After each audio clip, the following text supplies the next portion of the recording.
Obadias 1:3, a palavra de Deus diz: o seu orgulho o enganou, você vive nas cavernas das rochas, lá no alto das montanhas, e por isso pensa assim: ninguém é capaz de me derrubar daqui.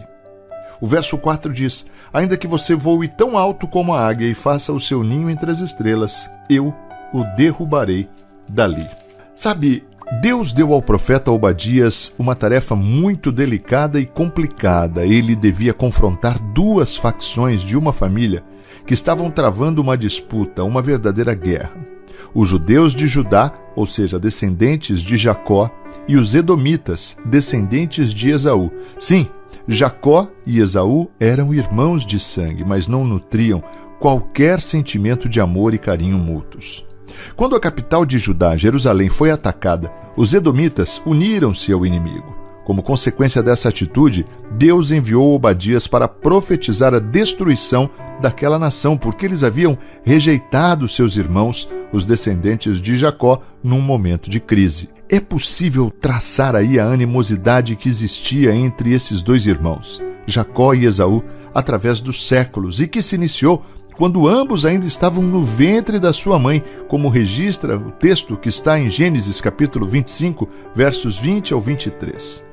Edom começou a sua cruzada contra Judá na época em que Josafá era rei em Jerusalém, como está no segundo livro de Crônicas, capítulo 20. Você pode conferir também segundo Crônicas 28, 17. Sabe, essa guerra durou centenas de anos, pois os edomitas foram destruídos em 70 depois de Cristo, conforme nos conta a história. Foi então que a profecia dada por Deus a Obadias se cumpriu. Sabe, os edomitas se orgulhavam de sua força, por isso podemos definir o orgulho como a raiz do problema que levou os edomitas à destruição.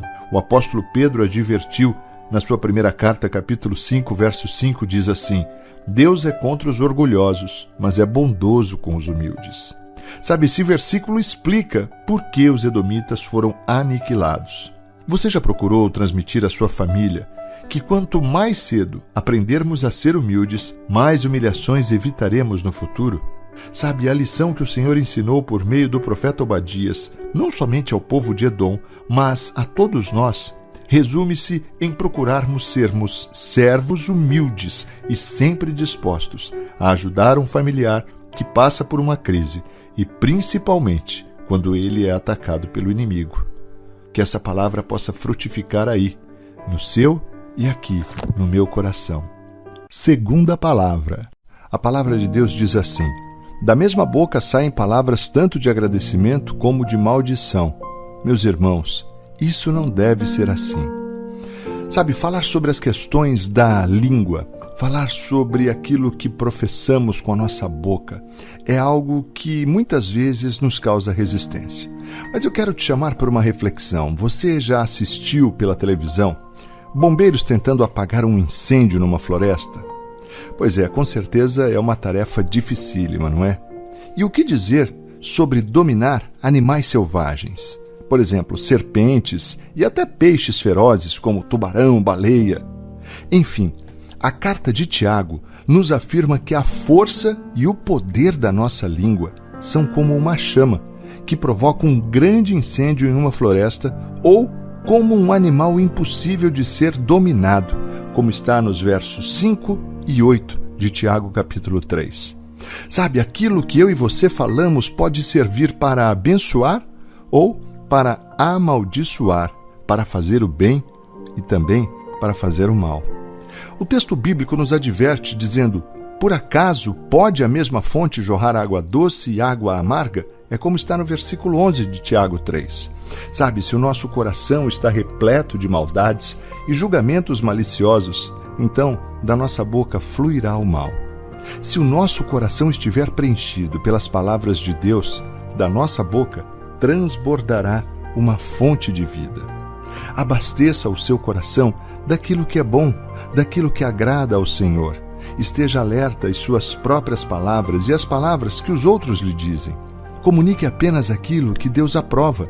Transmita palavras de vida. Que a sua boca, que a sua voz, que a sua língua possa proferir palavras de vida, palavras de amor, palavras de paz. Pense sobre isso. Vamos orar? Ó Deus, muito obrigado porque o Senhor fala conosco diretamente através da Tua palavra. Obrigado, Deus. A minha oração agora é para que o Espírito Santo de Deus, o Teu Santo Espírito, Senhor, possa mesmo trazer revelação a cada coração que recebe a palavra neste tempo, Pai. A começar pelo meu coração, que esta palavra possa ser revelada e que seus frutos sejam reais e vividos na minha vida em nome do Senhor Jesus. Essa é a minha oração. Pai, como temos dificuldade em controlar a nossa língua, Pai, como temos dificuldade de controlar, Pai, aquilo que sai da nossa boca. Deus, a Sua palavra nos assegura que é difícil, mas que não é impossível, Pai, e que nós devemos estar cheios das boas coisas, das boas novas do Senhor no nosso coração, porque a boca fala do que está cheio o coração, também diz a Tua palavra. Pai, em nome de Jesus, a minha oração é para que sejamos cheios do Teu amor, cheios da Tua palavra, do Teu conhecimento, cheio da Tua presença, Pai, para que aí sim possamos proferir e lançar palavras de bênção, palavras de paz, palavras de esperança, palavras de amor. Pai, que a nossa fala seja uma fala para abençoar e não para amaldiçoar. Deus, em nome de Jesus, esta é uma luta que precisamos travar, Pai. Travar mesmo com a nossa língua, travar com o nosso coração, Pai, entendendo que precisamos comunicar aquilo que o Senhor aprova. Deus, nos ajude. Pelo Teu amado Espírito Santo, Pai, nós temos a certeza que seremos vencedores. Por isso, pedimos mesmo a direção do Teu Santo Espírito e a revelação clara desta palavra. Pai, em nome de Jesus, mostra agora a cada coração aquilo que não tem agradado e que tem saído dos nossos lábios.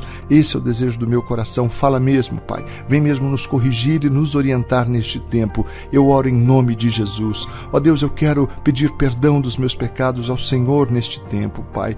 Pai, perdoa-me pelas minhas falhas, pelas minhas transgressões, pelas palavras lançadas de maneira inadequada, Pai. Perdoa, Senhor, o Teu Filho agora. Eu oro em nome de Jesus. Que esta palavra possa realmente nos ensinar de uma maneira profunda, Pai. Que não sejamos orgulhosos, pelo contrário, que possamos nutrir no nosso coração, Pai, um espírito humilde, assim como o do Senhor Jesus, entendendo, Pai, que quanto mais cedo formos humildes, maior será o número de humilhações que serão evitadas ao longo da nossa vida. Deus, ensina-nos, Pai, através dos exemplos de Jesus, a sermos homens e mulheres humildes e mansos, Pai, em nome de Jesus. Deus, e acima de tudo, que possamos entender com este texto, Pai, com esta passagem bíblica, de que devemos, Pai, ser sempre dispostos a ajudar um familiar e principalmente, Pai, quando ele é atacado pelos inimigos.